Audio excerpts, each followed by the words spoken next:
Don't be fooled. Things are not what they seem. This is no ordinary celebration. If this finger goes, obviously this one should be able to go as well. If this one comes back, this one goes. If that one goes, the last one's just got to go. But of course, that's impossible. It's called sleight of hand, by the way. Gathered here are some of the most intriguing people I've ever met. And they're all here to celebrate a modest, self-effacing writer, Martin Gardner. This is a story of the web of relations woven around him, a web of mystery, magic, and paradox.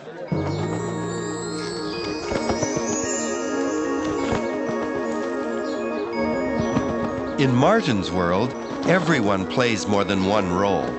There are acrobats who are mathematicians, and magicians who investigate the things that go bump in the night. Way that it appears to do absolutely remarkable things. Now, just by stroking it gently like this and doing a little bit of simple manipulation, you see it almost, the illusion is very strong. It appears as if it's getting flexible.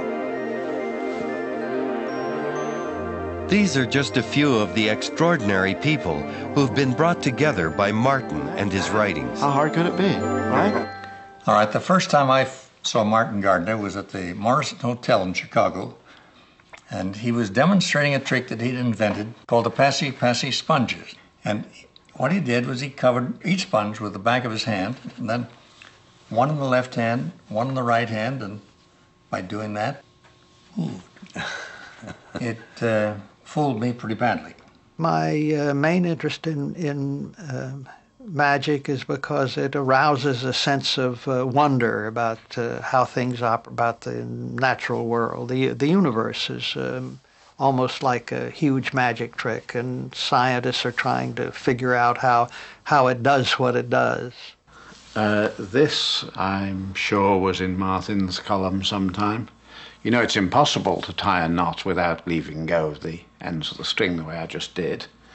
But Martin will tell you many different ways of doing it. There was one day where I got a letter from Martin that said, try putting marshmallows in a vacuum. What do you think will happen? When Martin tells you to do something, you know it's going to be interesting and that the results are going to be kind of counterintuitive. So if we now pump all the air out of this, what happens is that the marshmallows actually get larger instead of smaller. Now, if you let all the air back in, that's when they shrink down even smaller than when we started. So what's appealing about this is that it's this goofy thing to look at, but it really teaches you an interesting lesson in science, and there's something really kind of magical about watching these things get bigger. In fact, you can see how big they were when we started. Just kidding. You see me writing Gardner from back to front, and I'm actually looking at Martin being written from left to right.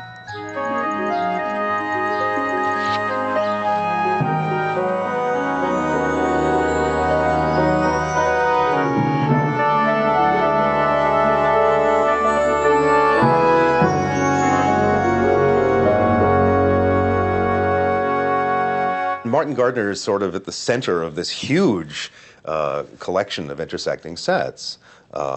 Mathematics and magic and puzzles and logic and linguistics and philosophy, theology, skepticism, and I'm certainly leaving out lots of things. But the point is that they all intersect on this one fascinating guy. Countless times I've met some person who's told me that they became interested in mathematics and, now they're a professor of mathematics or something, through reading Martin Gardner's columns. I didn't take any math in college, and I don't consider myself a mathematician in any real creative sense. I'm strictly a journalist who writes about what the real mathematicians say. Years later, I saw him take a roll at a table, and he took the roll and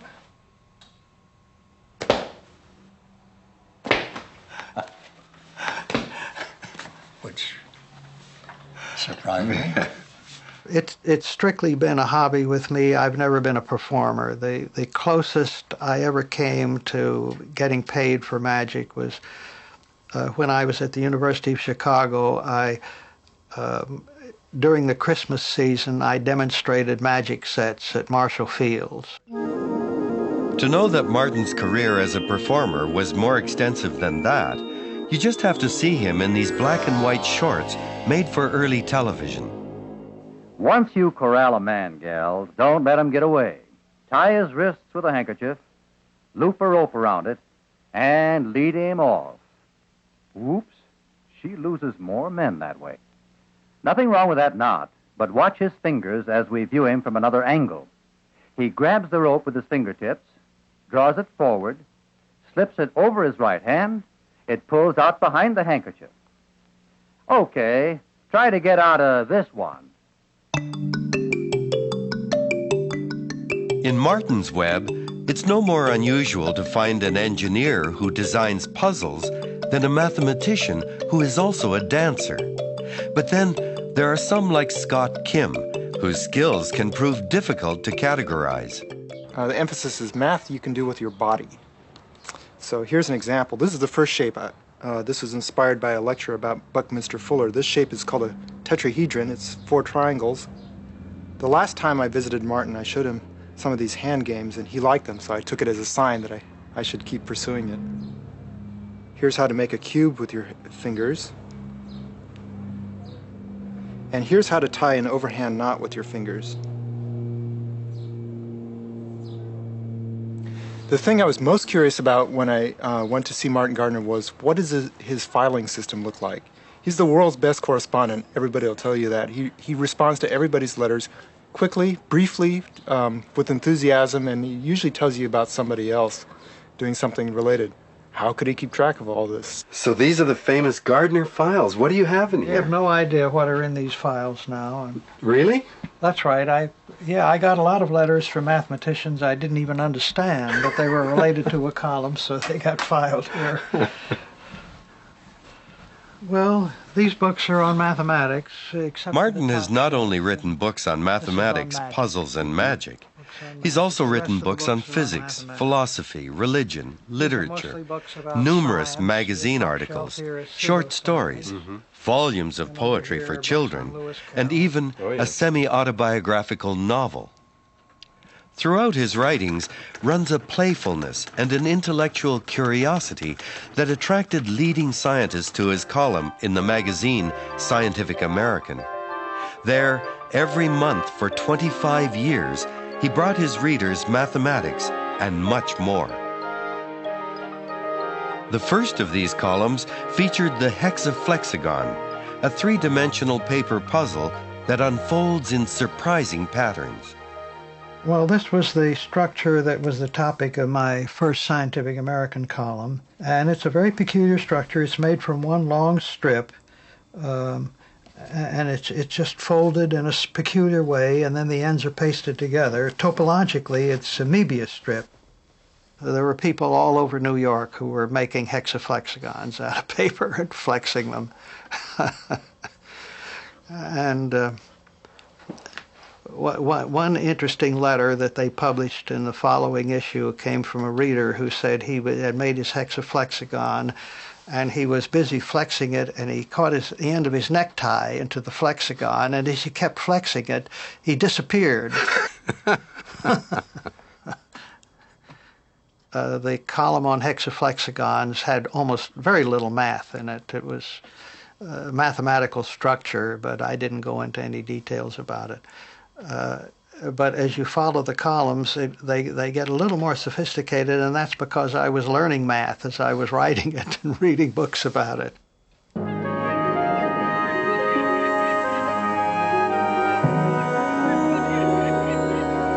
Martin's column, with its unique blend of math and whimsy, developed, and his network of fans and collaborators grew. There it is. Among them, Bill Gosper, a brilliant mathematician and legendary computer hacker. Nice try, John. Nice try. This is Martin Gardner's greatest crime against the Western computer industry. He popularized a game in 1970 invented by John Conway called the Game of Life. And at the time, people didn't have PCs or even workstations. They just had mainframes where they worked. And in order to play this game, an enormous amount of computer time were stolen or otherwise wasted.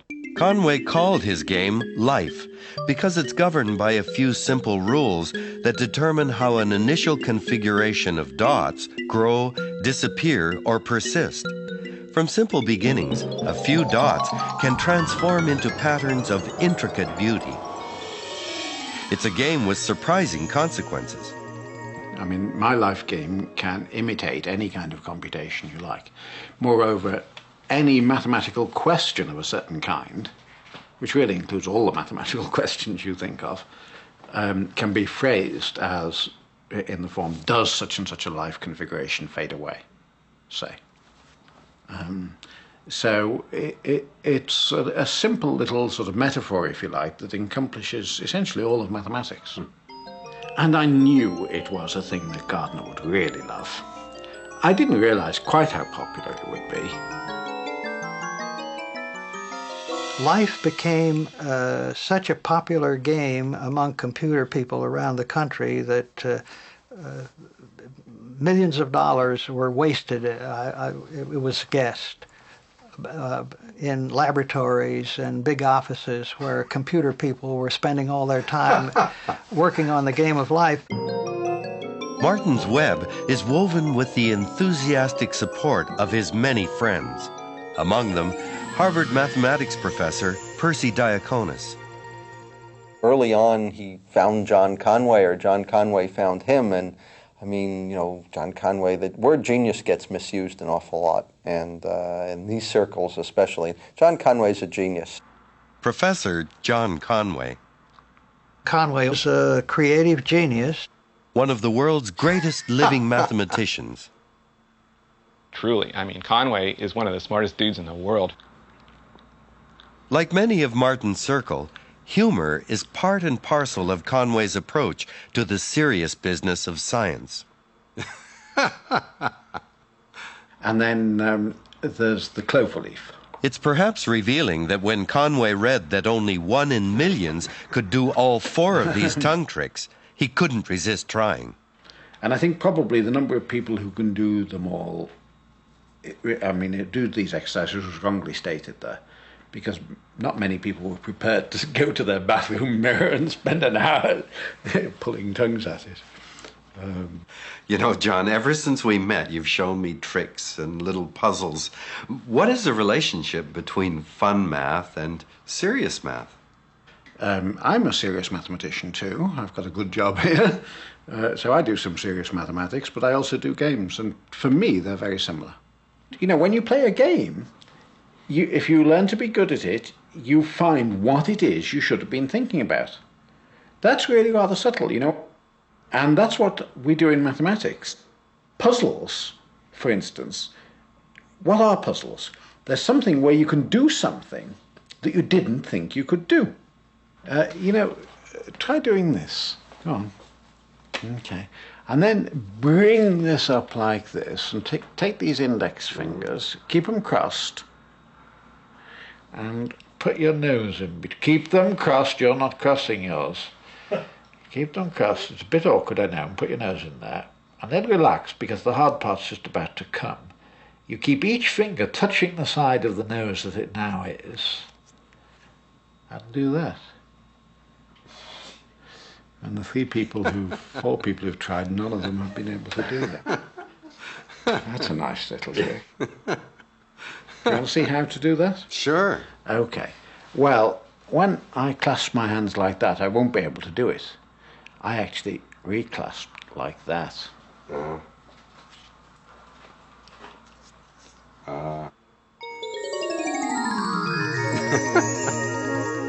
Ron Graham is another of Martin's friends. He's an acrobat, a juggler, and chief scientist for AT&T Research. So here is the fundamental juggling pattern. It's called the 3-ball cascade. It kind of looks like this. Now you can put variations. There, one ball goes over, all balls go over. And this is the same trick that's kind of wrapped around, but it's all... I asked him what all this playing around has to do with mathematics. It's a shower. Mathematics is often called the science of patterns. And in juggling, you really work with patterns. You build up the complicated one from the simple one. Of course, there's a nice saying in juggling that the trouble with juggling is that the balls go where you throw them. And the same saying holds in computer programming. The problem with programming is the computer does exactly what you tell it. So a certain element of control, algorithms, pattern, and open-ended challenge. And these are kind of the connections that I see between math and juggling. Saul Golomb was an important source of ideas for Martin's column. He's a professor of electrical engineering at the University of Southern California and a recreational math columnist in his own right. Yeah, I'm frequently asked questions about recreational mathematics by people who have heard the term and have trouble understanding what it means. To many people, it sounds like an oxymoron, a contradiction in terms. How can mathematics be recreational? They've heard of recreational drugs and recreational sex, and somehow they don't see where mathematics would fit on the same scale. And to some extent, they're right. It's not recreational in that sense, because very often recreational mathematics is mathematics that has not yet found a more serious, in quotes, application. We don't ask that a work of art have an important practical application. You know, if you find some beautiful Greek statue, you don't ask, well, can you also use it to plow a field? That isn't what makes a work of art important. And mathematics, as much as anything, is an art form. So it shouldn't be required to be justified solely in terms of what practical applications it has. I think my first interest in math was hooked by a book that my father got me called Sam Lloyd's Encyclopedia of Puzzles. And this was a collection of puzzles that Sam Lloyd, the famous American puzzlist, had contributed to periodicals and newspapers. And I loved that. I went through that. And I think that was my first real interest in math. It's not surprising that a love of puzzles and an interest in mathematics could go hand in hand. But aren't magic and science just fundamentally opposed? Max Maven has thought deeply about that relationship. Obviously, theatrical magic has to do with exploring the aesthetics of mystery. And there is an aesthetic side to mathematics, which is inherently mysterious. So I think they go together very, very naturally. Magician Michael Weber. So the difference between the scientist and the magician is that the goal of the scientist is to reveal whatever that secret mechanism is that's at work. What makes it happen? How does it work? Whereas what the magician wants to do is find the same remarkable element, but conceal it so that what's produced instead of understanding is a mystery. And Martin always has had a wonderful sensitivity to this balance, where one chapter of his writings will be about revealing the remarkable characteristics or properties of a certain type of number, whereas the next chapter will be filled with things that we think we understand intuitively, and it turns out the results of all these things are counterintuitive. So he has a way of making puzzles very magical and magic very puzzling in a way that's remarkably appealing. My interest in magic started with this particular trick that was shown to me by my father. He was not a magician, but he did this one trick, which he did on a pocket knife. And I was so intrigued by it that I began reading books on magic and trying to learn some more. And it starts out with 3 pieces of paper stuck with saliva on 2 sides of a knife, and you remove these one at a time. And finally, the last one. And that leaves it blank on both sides. And then this is the magic that brings it back again. That's very nice.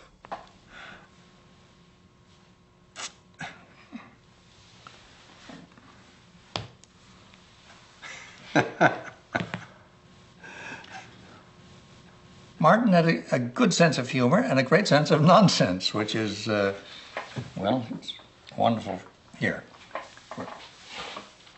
Closely allied to magic is something like fire eating, sword swallowing, and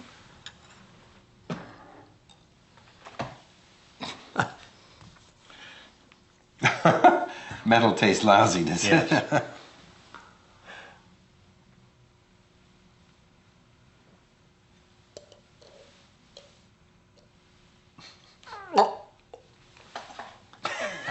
the way it's done.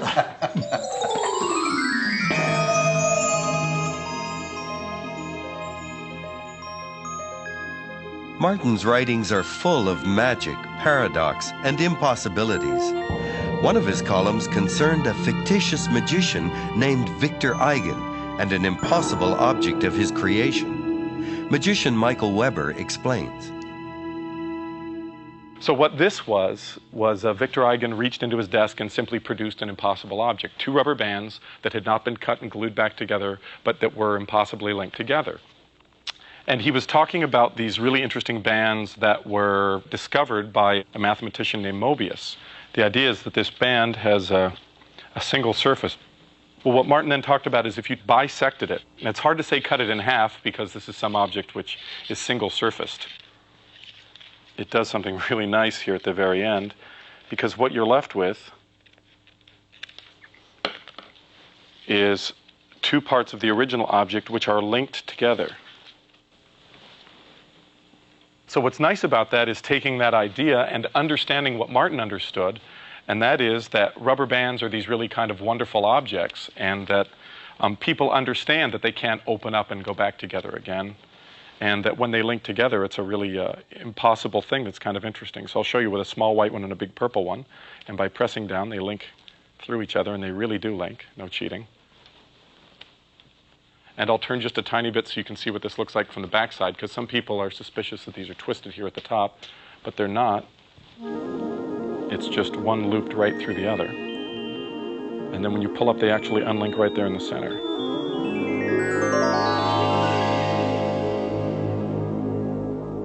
Here's a queen. Back in the deck she goes. The deck is cut several times. Now he's going to make that queen rise right up out of the pack like this. You don't think so? Watch. How it's done in a moment. In cutting the deck, be sure to keep the queen on top. Then it's simply a matter of using the little finger to raise her up above the other cards. Your queen, sir. If you want to be in pi, you have to have done something your first time, some permutation eta. Martin's influence has not been limited to his writings. Pi eta inverse. For some, like mathematician Persi Diaconis, it's been very direct and personal. Undo it and get to pi the second time, and so Diaconis is a much sought-after lecturer, but today's lecture is about a subject most of us would not associate with mathematics. Why isn't the deck of cards random after shuffling it once? Okay, well, he cuts the top half. That's, say, 1 up to 26. If he happened to cut exactly in half, it's whatever is in the top half, right? And there's the bottom half. And he shuffles some way. Today's subject is the mathematics of shuffling cards. It's a subject Professor Diaconis, almost a legend among magicians, knows very well. His dual careers as a mathematician and a magician are both intimately linked to Martin Gardner. Martin's the reason I went back to college. I had dropped out of high school, actually, run away from home when I was 14 to go on the road doing magic. Certainly my interest in mathematics starts because of magic. That is, because of thinking about perfect shuffles and tricks with binary numbers and other things like that. And Martin's explaining to me, well, you know, you can understand that or develop a notation for it, or if you didn't only want to do it with red and black cards, if you wanted to do it with the 4 suits, you'd have to change the trick, but you could figure out how that goes. All of that just opened up a world for me. Persi was extremely skillful with cards, with very difficult sleights, such as dealing the second card instead of the top card, dealing the bottom card, what they call second deals and bottom deals, and false cuts and false shuffles and so on. And actually, at that time, he was paying his way through NYU by working as a gambler on ships that went back and forth between New York and South America. And of course, nobody suspected this young teenage boy having this tremendous ability with cards. Cards can be shuffled perfectly. That is 1, 1, 1, 1, 1, and what that involves is cutting the deck exactly in half and interweaving them together, and actually it's a fact of nature or mathematics that it takes 8 shuffles to bring a deck back to where it started. That's surprising to people, and I still find it wonderful. They look as if they're being shuffled. One more and I'm home. So that last shuffle, it should be that the cards are absolutely in order. I hope so. But it should be that all of the cards are. Yeah, it seems to have worked at least this time. Why would somebody be interested in doing that? Well, for example, if you were a gambler and you had 13 spades on top of the deck, so if here they are on top of the deck, and if I shuffle them perfectly, the spades are every other card. Okay? If I shuffle them perfectly again, they're every 4th card. So if I deal 4 bridge hands, I get all the spades. Okay? So you can understand that gamblers had a keen interest. And the first published literature about perfect shuffling, which is in the 1720s, is gamblers writing to warn other gamblers about people who were shuffling cards perfectly and stuff like that. And magicians also are interested in perfect shuffles because obviously you can do tricks. I knew the head of the statistics department at Harvard because he was another magic buff who had contributed a lot of items to magic and had been on the cover of magic magazines. And so I wrote to him and said that there's this friend of mine who's just graduated at NYU and wants to get into the math department at Harvard, and could you help him out? And I said, by the way, he does the finest second deal of anybody that I've ever met. Fred's one of the great expositors of statistics and serious statisticians. And he took Martin's letter seriously, and he said, Martin wouldn't say this unless it's true, and I think we should give this kid a chance. And over the, complaints of other people, because I wasn't very well prepared. My grades were lousy. You're going to take a kid in a graduate program who has C, C, and D as his calculus grades? I mean, of course, they got along very well with the deck of cards between them, going over card magic and card sleights. So that's how Persi got into Harvard. That only happened because of that link between Martin, mathematics, and magic, and Fred Mosteller. And Fred never told me that story until I graduated. And then afterwards, he said, I just want to tell you something, show you something. How'd you get into Harvard? And so, that's making a difference in somebody's life. And just knowing that the ace of spades is on the bottom, the distance to uniformity is equal to, 1 minus 1 over n. It's not every high school dropout who ends up teaching at Harvard or having his lectures broadcast to mathematicians all over the world live on the internet. Martin Gardner's network requires neither modems nor fiber optic cables. What it lacks in technical sophistication is more than made up by its complex human interconnections. A senior member of that network is Professor Coxeter of the University of Toronto. One of these was called intuition, and it involved putting together 3 hollow triangles, putting them together in the manner of Borromean rings. As you see here, for instance, the red triangle goes through the blue triangle, but if the yellow triangle were not there, you could pull them apart. How did you first become acquainted with Martin Gardner? I think it was through reading the little article he always had in the Scientific American on mathematical games. I found that was very intriguing. But then my popular book was published, Introduction to Geometry, and got in correspondence with him. At a time when the Dutch artist M.C. Escher was virtually unknown in North America, Professor Coxeter used his works to illustrate certain problems in geometry. Because of Coxeter's influence, Martin dedicated a column to the art of M.C. Escher. The interactions between Coxeter, Escher, and Martin were to lead to results no one would have imagined. How did you first learn about Escher? I first heard about him from Professor Coxeter, a very famous geometer at the University of Toronto. And he put me in touch with Escher, and I wrote a column about him for Scientific American. And we exchanged quite a number of letters, and I asked him if he had any pictures for sale, and I bought this from him for $60. And that was before he became famous.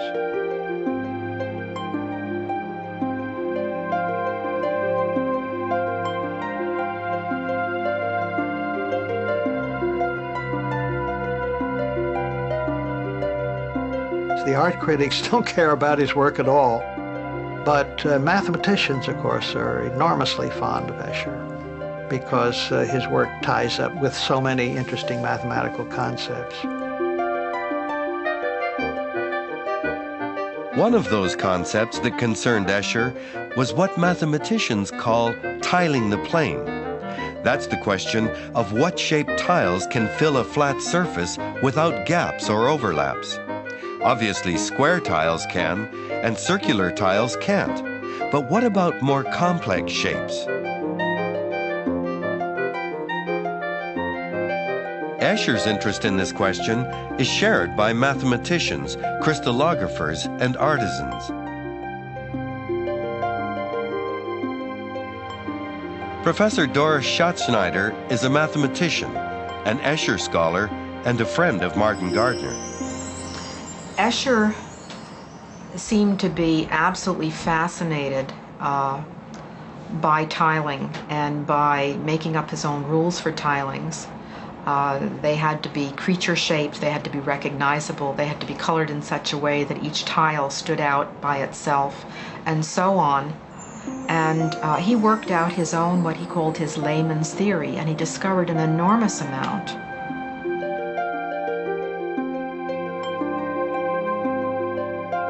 In the correspondence that he received about these articles on tiling was a letter that he forwarded to Professor Schattschneider. And in February 1976, he sent me something that had come in from Marjorie Rice in San Diego. I had no idea who she was. Professor Schattschneider was soon to discover that Marjorie Rice was no academic. She was a housewife who, along with her husband Gilbert, was raising 5 children in Southern California.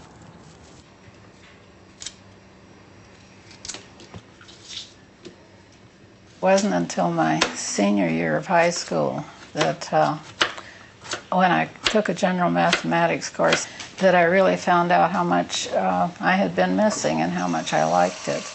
But I only had that 1 year and then I graduated.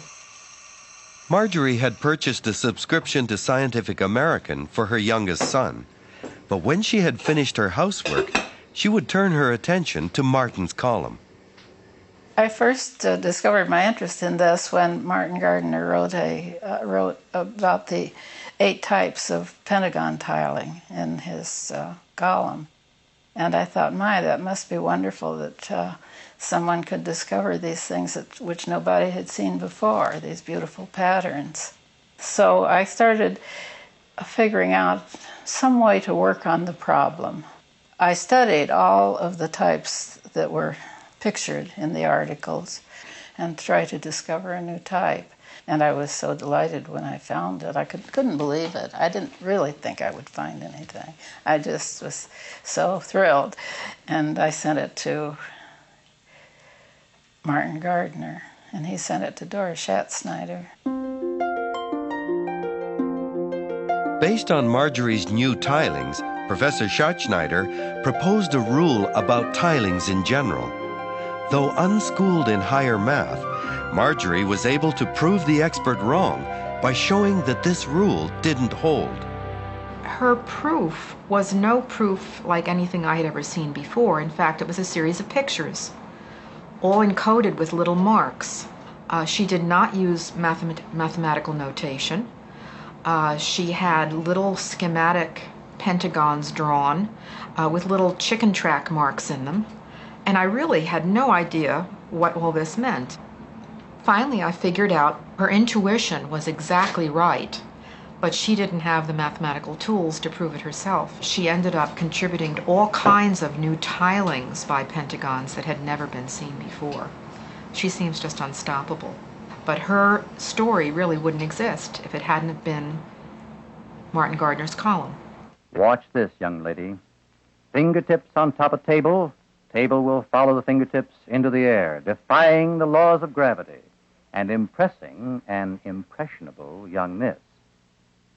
How it's done in a moment. It's magic, all right, but the table is helped along in its rise by a couple rulers the boys have stuck up their sleeves and under the table edge.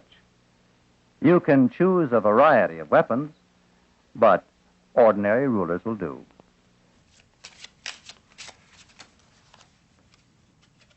Black. Red. Red. There's a very good reason why you haven't heard of my ability to detect color with my fingertips. It's because I cheat. Martin has a long-standing interest in cheating, in exposing fraudulent psychics, in crank science. He's one of the founding members of the Committee for the Scientific Investigation of Claims of the Paranormal, or PSYCOP. James, the amazing Randi, is also one of the founding members of PSYCOP, and a longtime friend of Martin's. This is a trick which was, now the way I do it is a trick, you see, it might be a divine miracle the way other people do it, but if you'll watch this very carefully, I'm going to show you that you can manipulate it in such a way that it appears to do absolutely remarkable things. Now, just by stroking it gently like this and doing a little bit of simple manipulation, you see it almost, the illusion is very strong. It appears as if it's getting flexible. People not knowing any better would think that it really is getting flexible and it's actually bending, but that's entirely an illusion. It has nothing to do with reality. It's all in your mind. Now, just holding it like this, you'll see that it gets so flexible that it actually appears to bend over to the untrained mind. And some people even swear that they see it turning at right angles and that eventually the two pieces of the spoon break into two pieces like that. I think that Martin Gardner and I probably got involved in the matter of investigating parapsychological and psychic and supernatural claims for about the same reason. We have a point of view of the magician. We know how people are fooled and how they fool themselves, which is even more important. I've always been interested in offbeat science, and I don't know why, but when I was in high school, for example, I got involved in the creationist movement through books by a Seventh-day Adventist named George McCready Price, who wrote crank books attacking the theory of evolution. And it took me quite a while to figure out where he was wrong. And one of my early books is called Fads and Fallacies in the Name of Science. I think I wrote that in 1952. And it deals entirely with crank science. This interest in crank science led to Martin's involvement in the investigation of alleged psychic phenomena, as in the case of Chicago bellhop Ted Serios, who claimed he could project his thoughts onto film. The effect was, you bring your own Polaroid camera, you bring your own Polaroid film, you take a picture of him, he goes like this, and then something funny happens. You develop the Polaroid shot, and either it's a picture of me going like that and looking silly, but about, 4 or 5 times out of 100, it will be all black or all white, or a picture of a plane, or Cro-Magnon man, or a chair floating, some strange object. Life magazine gave him 3 pages, big feature, with no intimation that there was any fraud going on. This was great psychic Ted Serios. So a group of us got together and tried to figure out how Ted Serios was doing it. A group led by Charlie Reynolds, who at that time was picture editor of Popular Photography. And Charlie Reynolds decided to interview Ted and take some pictures. I suggested to Charlie he take Persi along as an assistant because Persi was so knowledgeable about magic. Serios sometimes did the following. In order to focus the thought waves, he would take a piece of black paper and just put it on his forehead, and he called it the gizmo, and he would sort of point it toward the camera to focus. And sometimes I noticed that the little gizmo wasn't exactly on his forehead. In fact, sometimes it was right in front of the mouth of the camera. So for an hour or two, absolutely nothing happened. They got nothing on Polaroid film. And they were watching very, very carefully. And at one point, at the end of the day, when everybody was tired and ready to go home, Persi saw Ted reach into his pocket and palm something out. And at that point, Persi said, "May we see what's in your hand, Ted?" And I reached up and grabbed his hand. And then what's interesting is that a fist fight broke out, not between the two of us, but rather some of the PhDs who were there just said, "You can't do this, this is an experiment," stuff like that. And, but I had this death grip on his hand, and I wasn't letting go of it. He kind of stuffed his hand into his pocket, and... As Charlie Reynolds was to explain in his popular photography article, they believed that Ted Sirios had used a small tube fitted with lenses that allowed him to project onto film images that he had previously cut out of slides. Well, I think an important thing to realize is that science is on a continuum with good science. Science everybody agrees is good science over at one end, and at the other end, crank science that everybody believes is crank. For example, nobody denies that a person who argues the earth is flat is doing reputable science. And in between is where the demarcation line gets very fuzzy and there are rooms for legitimate debate. Now, your critics would say that you're not really being skeptical, that in fact you've already decided what is good science and what is pseudoscience. In the case of parapsychology, for example, I'm open-minded. There may be something to parapsychology, but most experimental psychologists are waiting for some kind of really repeatable evidence that will prove the claims of the parapsychologists. And they've been working on this now for almost a century, and they still have not come up with an experiment that can be replicated. And the only explanation they give for the fact that that skeptics can't replicate their experiments is they say the skeptic's mind influences the experiment and causes negative results. So there's no way to argue against that. It just means that parapsychology will forever be in limbo with the parapsychologists getting positive results and the skeptics forever failing to replicate the experiment. I often feel it's like fighting Hydra. You know, there it is. I killed that. You know, Ted Sirios. I published that, story that I told you in Science. And people are still writing parapsychology books saying, this irrefutable evidence of, Ted Sirios. And their line is this. They say, look, when you saw him, he cheated. So what? The other times, he didn't cheat. We had careful controls and stuff like that. And so, Martin, when I get tired, watching Martin's tireless efforts are an inspiration.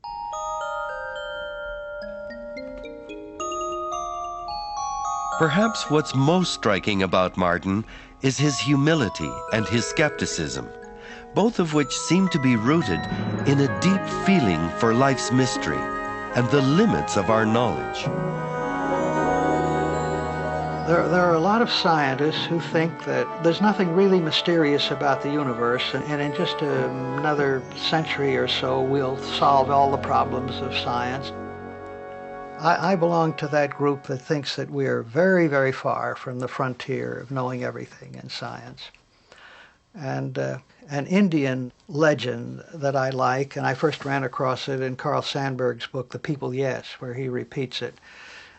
He says a white man drew a circle in the sand and said, "This is what the Indian knows."